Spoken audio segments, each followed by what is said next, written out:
Olá, eu sou o professor Antônio Pantoja e faço parte da Loja do Concurseiro, o curso online que mais cresce no Brasil. E eu também faço parte da tropa imbatível, a tropa que vai aprovar você em mais o concurso PM. No caso, nós vamos trabalhar agora a Polícia Militar de Alagoas. Hoje nós vamos trabalhar a sociedade colonial. Só que, quando nós falamos que nós vamos trabalhar a sociedade colonial, eu vou especificar um pouco da economia, falar um pouco do trabalho escravo e como é que esse escravo ele vai influenciar até os dias atuais a nossa cultura, a nossa alimentação e também a nossa economia. É fundamental que nós possamos entender. É fundamental que você compreenda que os portugueses, ao chegarem ao Brasil, a primeira coisa que você já sabe é que os portugueses não colonizaram o Brasil porque desejavam. Os portugueses colonizaram o Brasil por uma necessidade. E qual foi essa necessidade, Pantoja? Vamos relembrar. Os portugueses, entre o século XIV e o século XV, eles passaram por um período, que é o período de formação do reino português. Os portugueses, entre o século XIV e o século XV, no seu processo de formação, diferente de outros locais, ele conseguiu fortalecer o poder do rei. E este rei fortalecido, ele deu condições para que esse reino se desenvolvesse. Em determinado momento, o reino português estava extremamente preocupado. Preocupado com o quê? Que os italianos, eles dominavam as principais rotas que vinham do Oriente e abasteciam o comércio europeu. O que é que os portugueses sonhavam? Os portugueses sonhavam em ter o monopólio desse comércio. E o que é que eles fizeram? Eles iniciaram uma grande empreitada que vocês já ouviram falar, que eram as grandes navegações. O problema é que para os portugueses realizarem as grandes navegações era necessário investimento. E o cofre português, ele não possuía esse investimento. E o que é que nós temos que entender? Os portugueses, para realizarem as grandes navegações, que não foi um projeto rápido, foi um projeto longo, foi um projeto oneroso, ele teve que pedir diversos empréstimos. E um desses homens, e uma dessas financiadoras foi justamente banqueiros. O que aconteceu? Quando as grandes navegações ocorreram, os portugueses, de início, eles possuíram lucro, porque os portugueses foram os primeiros a chegar a Calicut, no Oriente. E por um curto período de tempo, as grandes navegações deram lucro a Portugal.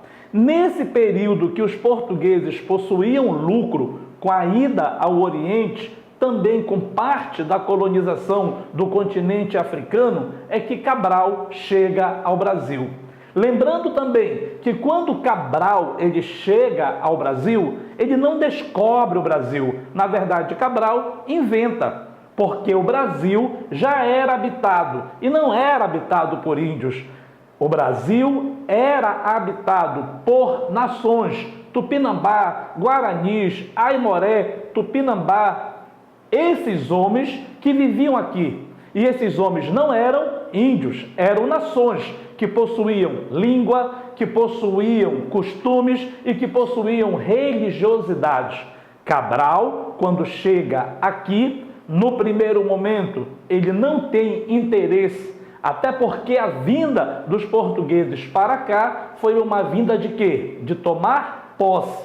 Na maioria dos livros, na maioria dos textos que você tem acesso, o que é que eles colocam para a gente? De 1500 até 1530, os portugueses não tiveram a necessidade, não tiveram o interesse de se fixar aqui. No período de 1500 até 1530, deixaram algumas pessoas e essas pessoas é que mantiveram contato com as nações que viviam aqui, que nós chamamos de índios.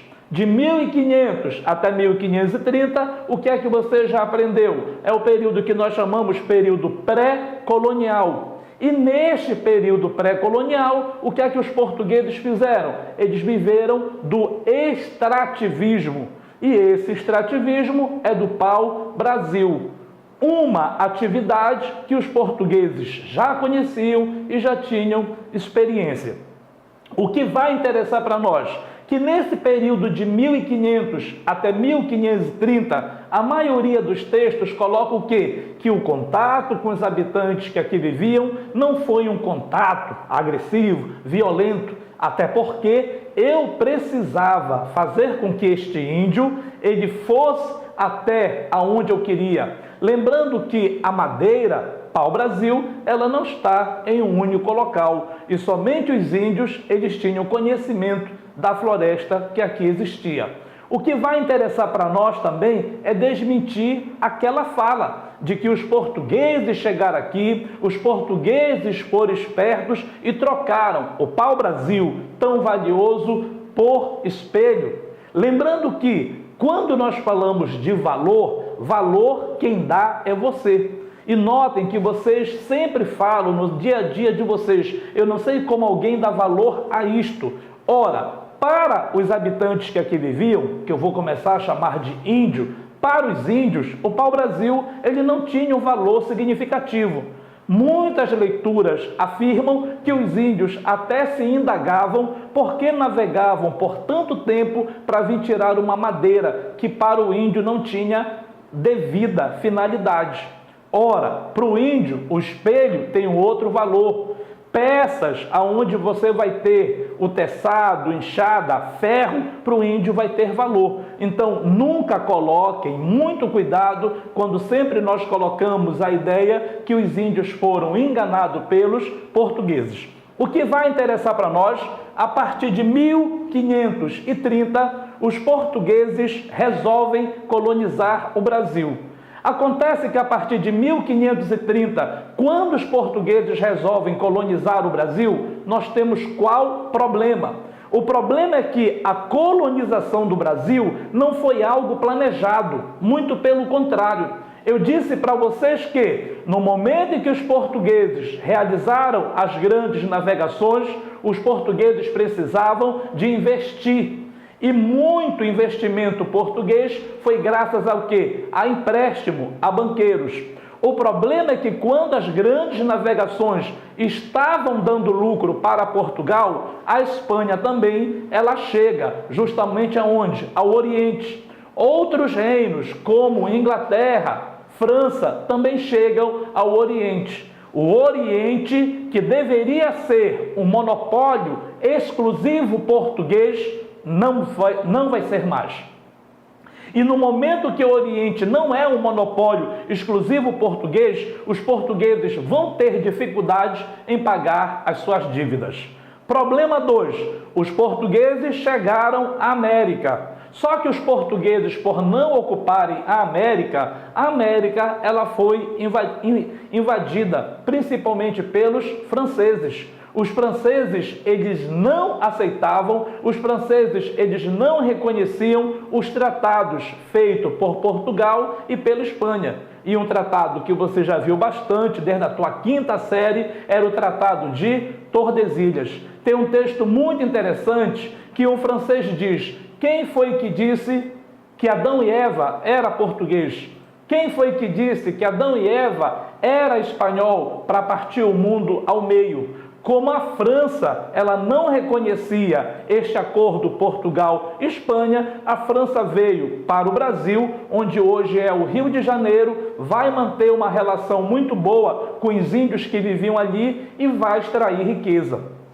Os portugueses, eles precisavam expulsar os franceses, sim, mas também eles precisavam povoar, ocupar esse lugar. E é a partir desse momento, atenção para a data, para 1530, que os portugueses se interessam, ou mais, são obrigados a colonizar o Brasil. A colonização do Brasil vai ter por motivo 1. Decadência do comércio com as Índias. Na verdade, é a terceira vez que eu falo para vocês, não é o comércio com as Índias que entra em decadência, é que o lucro do comércio com as Índias não é o suficiente para bancar o investimento português. Item 2, medo de perder as terras para os invasores, principalmente qual invasor? Um invasor francês que não reconhecia os tratados entre Portugal e Espanha. E esperança, já que eu estou em crise, de encontrar metais preciosos.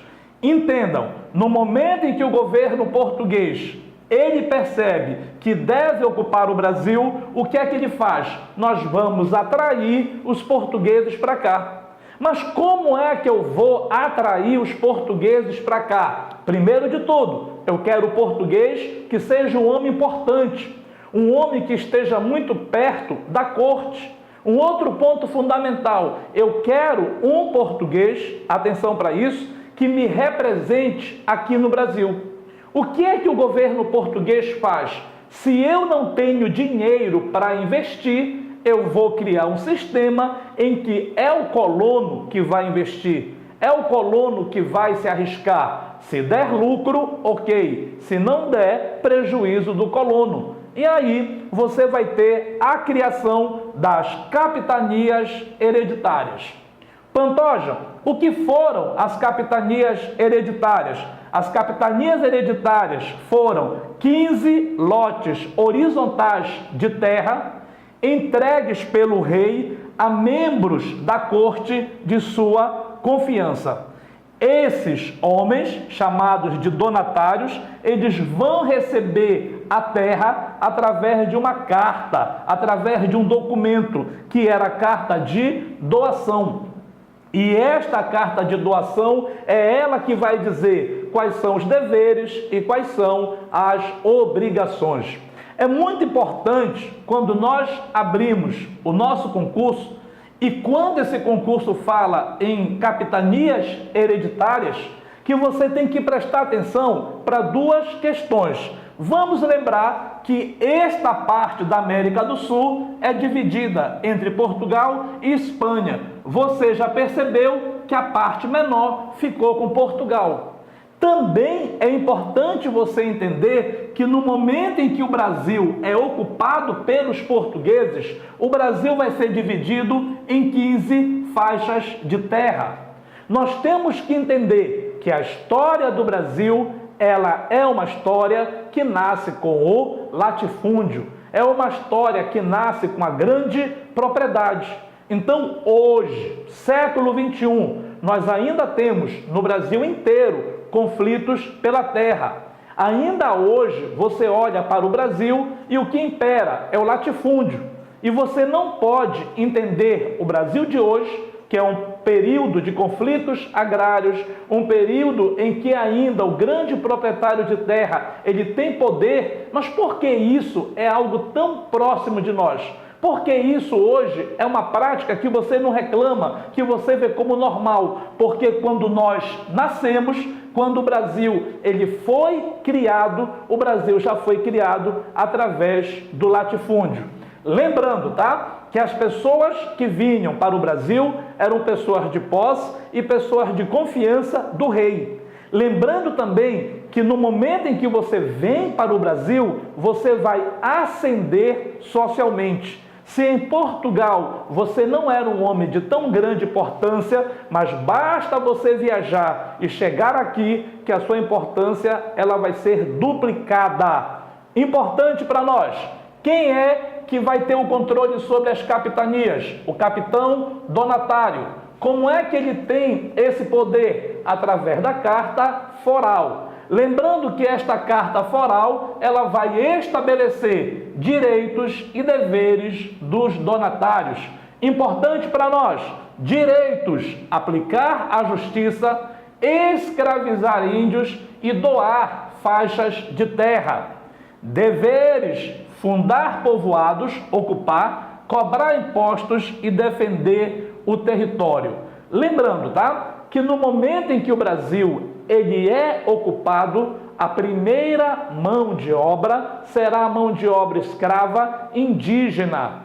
Então vamos logo tirar da nossa cabeça aquela questão que você não vai marcar, que é a questão que sempre diz que o índio não se adaptou à escravidão, que o índio ele não serviu ao propósito português. Você tem que entender que de 1530, atenção para a data, de 1530 até pelo menos 1560, a principal mão de obra será a mão de obra indígena. O índio vai adoecer, o índio vai fugir, mas esse índio ele vai ser fundamental para a montagem dos primeiros engenhos. Lembrando também que a metrópole ela vai ter privilégios. Qual é o privilégio? 100% sobre o pau-brasil, 100% sobre as drogas do sertão, 20% sobre os metais preciosos e 10% sobre a produção agrícola. Entendam que quando os portugueses eles resolvem colonizar o Brasil, lembrem que os portugueses eles estão olhando como nunca para o Brasil e para o continente africano. No momento em que os portugueses resolvem colonizar o Brasil, eles vão criar o que você chama de pacto colonial. E o que é o pacto colonial? O pacto colonial é uma mentalidade que o papel da colônia é servir ao interesse da metrópole, Portugal. O Brasil foi criado para salvar a economia portuguesa. O Brasil é colônia, Portugal é a metrópole. Só que você sabe que também hoje eu não trabalho mais com a ideia de pacto colonial. Hoje eu posso também trabalhar o termo divisão internacional do trabalho. E o que vem a ser a divisão internacional do trabalho, Pantoja, significa que a metrópole ela fornece manufaturas e produtos afins. A colônia não pode produzir nenhum produto fornecido pela metrópole. Se a colônia tem o papel consumidor, se o papel da colônia é consumir, ela não pode concorrer com a metrópole. Na divisão internacional do trabalho, a colônia ela não pode produzir nenhum artigo fornecido pela metrópole. A colônia ela tem um papel de quê? De consumir. Atenção para isso. No momento em que eu tenho a ideia do pacto colonial, os portugueses estão estabelecendo que a função dessa colônia é sustentar, salvar a economia portuguesa. Quando os portugueses eles estão colonizando o Brasil, eles vão buscar uma experiência que deu certo. Os ingleses, quando ocuparam a América do Norte, eles ocuparam de duas formas. Uma parte, a lá de cima, foi a parte de povoamento e a parte do sul é chamada de exploração. E os ingleses criaram uma espécie de exploração que você vai chamar de plantation. Apareceu no teu concurso a palavra plantation. Você vai logo lembrar, plantation é o modelo econômico inglês. Por ter dado certo, os portugueses vão adotá-lo aqui no Brasil. E o que diz o plantation? O plantation diz que na hora de colonizar, eu tenho que ter um produto. Eu coloquei aqui no meio. É esse produto que eu vou investir. É com este produto que eu vou ganhar. Por isso que você coloca monocultura, um produto. E aí você vai logo lembrar, quando os portugueses resolveram ocupar o Brasil, colonizar o Brasil, eles pensaram, qual produto seria melhor? Primeiro, um produto que não tenha concorrência, o açúcar. Um produto que nenhum europeu produz, o açúcar. Um produto que é novidade, o açúcar. Lembrando, tá? O açúcar é um produto que não era de conhecimento da população europeia. Os europeus não tinham a mínima ideia como produzir, até porque envolvia investimento, um local onde você vai ter um clima, uma temperatura que não existia na Europa. A partir do momento que os portugueses investiram na economia do açúcar, primeiro eles testaram na Ilha de Madeiras, deu certo? Vamos implantá-lo no norte do Brasil.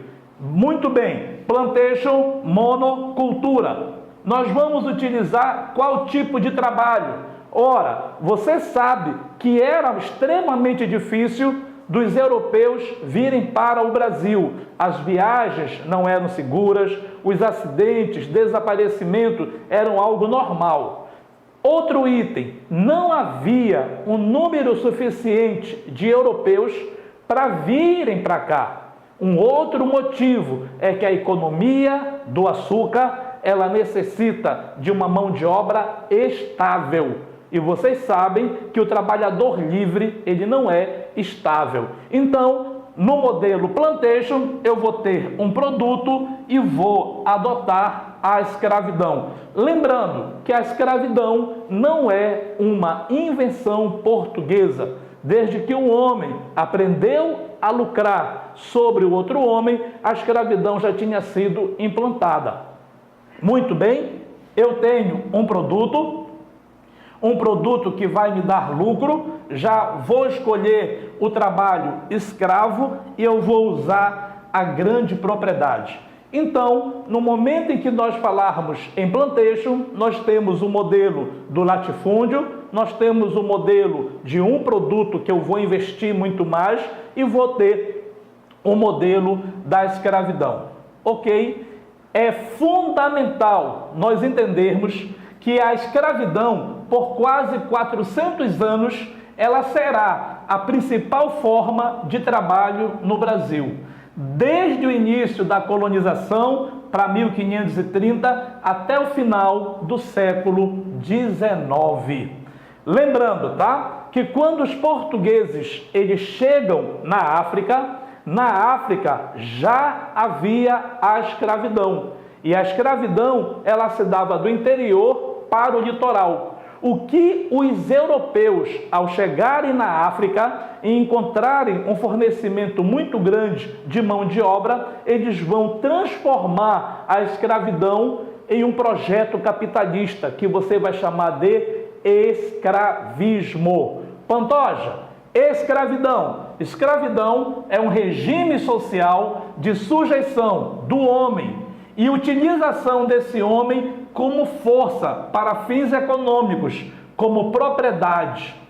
O que é escravismo? É quando eu transformo a escravidão em um comércio. É quando eu vou adaptar a escravidão para a fórmula do sistema capitalista comercial. Muito bem. Você já viu comigo, apenas para fixar, que o modelo de colonização é o modelo inglês, o plantation. Lembrando que neste modelo nós vamos precisar de uma produção em larga escala. Para eu produzir em larga escala, eu vou precisar de uma mão de obra fixa, de uma mão de obra em grande volume. E é por isso mesmo que nós não vamos conseguir trazer, nós não vamos conseguir convencer, nós não vamos ter um número suficiente de trabalhadores que vinham da Europa. Lembrando também, já falei hoje para vocês, que no momento em que os portugueses passam a colonizar o Brasil, nós vamos ter dois trabalhadores, que é o trabalhador escravo indígena e o trabalhador escravo africano. No primeiro momento, a mão de obra que vai predominar é a mão de obra escrava indígena. No segundo momento, será a mão de obra escrava africana. Somente no século XIX, é que o trabalho escravo indígena ele será reduzido radicalmente. Somente no século XVIII é que haverá a proibição pelo Marquês de Pombal da mão de obra escrava indígena. Não esqueça isso, tá? Perguntas que vocês fazem muito. A primeira pergunta é: quem trabalha no Brasil como escravo? Primeiro será o índio. E aquela pergunta que eu já respondi de vocês: o índio se adaptou à escravidão? É o que eu pergunto para vocês. quem se adapta à escravidão? Ninguém se adapta à escravidão. O que nós temos que entender é que por mais de 40 anos, os índios, eles serão os principais trabalhadores aqui no Brasil. Pantoja, por que então o mercado português ele vai trocar o índio pelo africano? Boa pergunta. Resposta número 1. Quando eu utilizo o trabalho escravo indígena, o colono é ele que vai em busca desse índio. No primeiro momento, os índios estão no litoral, é muito mais fácil capturá-lo. No segundo momento que o índio começa a ser perseguido, esse índio ele sai do litoral e vai para o interior, atrás de uma terra sem mal. Quanto mais longe do colonizador, melhor para ele. Para os portugueses capturarem um índio, leva tempo, muitos homens morrem e o pior de tudo, eu não tenho certeza de quantos eu vou trazer. A resistência feita pelo índio é mais rápida porque ele domina a geografia local. Um outro ponto que a gente não pode esquecer, lembrem que os portugueses, ao colonizar o Brasil, eles queriam que os colonos dependessem de Portugal. Não esquece do chamado Pacto Colonial. O que é que os portugueses perceberam? É muito mais prático para eles buscarem o escravo na África. Porque na África, nesse período, século XVI, já há um fornecimento estável da mão de obra escrava. Se determinado fazendeiro ele precisasse de 300 negros, eu tenho como colocar esse negro à venda. Uma outra coisa que você já leu, o comércio escravo africano vai aquecer a economia portuguesa. Os portugueses ganham levando produtos para a África para trocá-lo por escravo. Os portugueses ganham no momento em que esse negro entra no Brasil. O Portugal ganha no momento que esse navio leva produtos para Portugal. É uma coisa que os livros, bem tradicionais, colocavam como comércio triangular. Então você vai dizer o que no seu concurso? Se eu comparar a mão de obra escrava africana e a mão de obra escrava indígena, você vai dizer que a mão de obra escrava, que dava muito mais lucro, que era muito mais importante, que era mais viável para Portugal, era a mão de obra escrava africana. No momento que o governo português ele entende que a mão de obra escrava africana é melhor, entra a Igreja Católica. Lembrem que a Igreja Católica era, e ainda hoje, ela tem um poder ideológico muito grande. E a Igreja vai jogar como o índio, como sendo homem puro. Vai colocar como o índio, como um descendente direto de Adão. E a Igreja Católica vai pedir para ela ter a tutela, para ela ter o controle, para ela ter o índio nas suas mãos. O que acontece? O trabalho escravo indígena é proibido? Sim. E ele só vai acontecer em determinadas ocasiões, em determinadas regiões. Se o trabalho escravo indígena ele não pode acontecer em todas as regiões, principalmente aonde eu preciso mais de escravo, aonde é na economia do açúcar. Na economia do açúcar, você vai ter a transição, vai saindo lentamente o trabalho escravo indígena e vai entrar qual? O trabalho africano. Professor, mas a igreja não disse que o índio não poderia ser escravo? Disse. A igreja também vai formular qual ideia? A ideia que o negro africano, ele é poligâmico, tem várias mulheres, ele é politeísta, ele é descendente de Caim, ele é pecador por natureza. Qual é o papel da igreja? De salvar as pobres almas. E como é que eu vou salvar esta pobre alma? Eu vou justamente trazer o índio através do sofrimento, através da travessia para o Brasil. E este índio, no momento que ele chega no Brasil, este negro, quando chega no Brasil, este negro ele vai ser purificado. Se o negro africano chegar no Brasil e ele toma consciência que o seu sofrimento, que os castigos é para livrá-lo do pecado e ele se dedicar à fé cristã, quando ele morrer, talvez, eu disse talvez, ele seria salvo. Ok? Vamos lá. Por que a economia colonial e imperial baseou-se no trabalho escravo? Resposta: o latifúndio monocultor no Brasil exigia uma mão de obra permanente. E eu já disse hoje para vocês que o trabalho livre não é algo permanente, fixo. Era inviável a utilização portuguesa assalariada. O sistema capitalista nascente não tinha como pagar salários para milhares de trabalhadores. A população portuguesa na época não chegava a 3 milhões de pessoas. Outro ponto que é fundamental: quem foi utilizado como escravo nos períodos colonial e imperial? Você vai dizer que foi o índio e foi o negro. Embora o índio tenha sido um elemento importante para a formação da colônia, o negro logo o superou, sendo sua mão de obra considerada a principal base, sobre a qual se desenvolveu a sociedade colonial brasileira. Lembrando, para fixar aquilo que eu expliquei para vocês, na fase inicial da lavoura canavieira, ainda predominava o trabalho escravo indígena.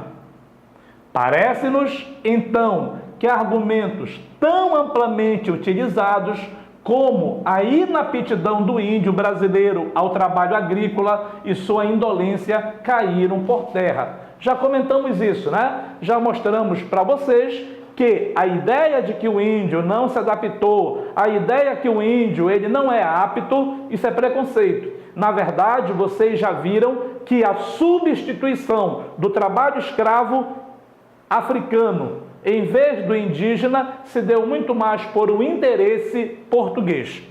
A partir de 1570, é bom fixar essa data, o governo português pretende criar uma legislação que vai proibir a escravidão indígena. Porém, essa escravidão indígena, ela poderia ocorrer em alguns locais. Houveram brechas. Quando é, Pantoja, que essa escravidão ela se torna proibida em definitivo? Século XVIII, já tinha colocado para vocês, no período pombalino. É fundamental também a gente entender que os índios, eles não aceitaram pacificamente a escravidão e que muitas nações indígenas desapareceram resistindo ao trabalho escravo. Aí nós temos uma imagem muito típica do tapuia. Quem é o tapuia? É o índio arredio, é o índio que não quer ser catequizado, é o índio que vai resistir à presença do branco. Ok? Quando os portugueses eles utilizam o trabalho escravo africano, já falamos hoje, eles vão precisar justificar o trabalho africano. E como nós já falamos hoje, a presença da Igreja Católica ela vai ser muito importante. A retirada dos africanos da África era para as justificativas que se elaboraram, sobretudo no século XVII, um milagre da providência divina. Pela travessia do Atlântico e pelo batismo, o escravo era trazido à fé. E assim, através da fé e pelo sofrimento, ele poderia, talvez, após a morte, conseguir a vida eterna. Lembrando, que estas rotas, África, Brasil, elas vão perdurar até 1850. Porque lembra, em 1850 você vai ter a Lei Eusébio de Queiroz. e somente com a Lei Eusébio de Queiroz que você vai ter a proibição do tráfico de escravos África-Brasil. Lembrando, tá? Que no período colonial, a maioria dos negros vinham principalmente para qual região? Região do Nordeste, principalmente até o século XVIII. Até o século XVIII, você vai ter o maior número de africanos indo para onde? Para o Nordeste. Pela segunda metade do século XVIII, você vai ter uma outra economia no Brasil, que é a economia da mineração. E esses negros também serão levados para a economia da mineração. A América seria o lugar da purgação dos pecados bíblicos atribuídos aos africanos. Mais uma vez, pelo trabalho e sofrimento, os impuros ficariam limpos e poderiam, depois de mortos, entrar no reino de Deus. Nas palavras do padre Antônio Vieira, em sua vida na colônia, tinha o escravo o seu purgatório. É fundamental nós entendermos que a vinda desses negros para cá era uma vinda extremamente complicada. Primeiro porque os negros, na maioria das vezes, eram comprados por vários produtos que eram comprados por um preço muito baixo em Portugal.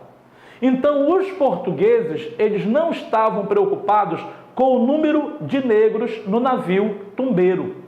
Para você ter uma ideia, alguns textos colocam que se no navio tumbeiro eu tenho uma capacidade para trazer 150 negros, eram colocados 250.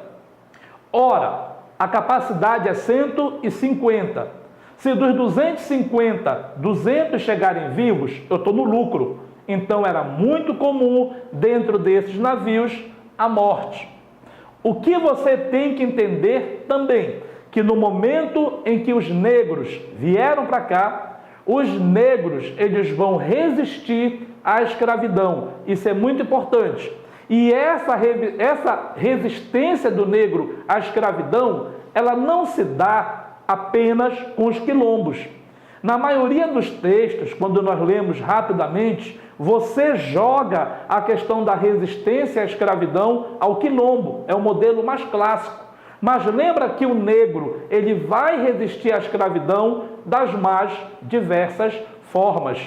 Sem o negro perceber e sem o português perceber, o negro ele vai influenciar diretamente a vida do português, inserindo hábitos alimentares, inserindo palavras, verbetes e também inserindo a religião.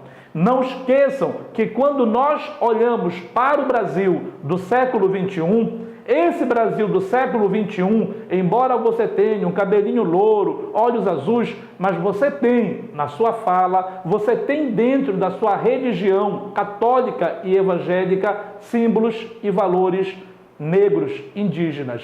É fundamental também você entender que a resistência escrava, ela vai se dar das mais diversas maneiras. Quase 400 anos de escravidão marcaram profundamente a história de nosso país. E para compreender seu passado, é preciso conhecer melhor esse sistema de trabalho compulsório, que escravizou milhares de africanos e seus descendentes. É fundamental que no momento em que você trabalhe uma questão em seu concurso e que nessa questão eu tenho texto sobre relações de trabalho, que quando nós falarmos em relação de trabalho, você vai ter no período colonial o trabalho escravo. Mas cuidado, ele não é exclusivamente escravo. Dentro do período colonial, eu também vou ter trabalhadores assalariados. Dentro do período colonial, eu também vou ter outros tipos de trabalhadores. Como eu disse para vocês, a minha intenção nesta aula de hoje é trazer a vocês a ideia de como nós trabalhamos. Venha para a loja do concurseiro, seja mais um aprovado. Vem conosco!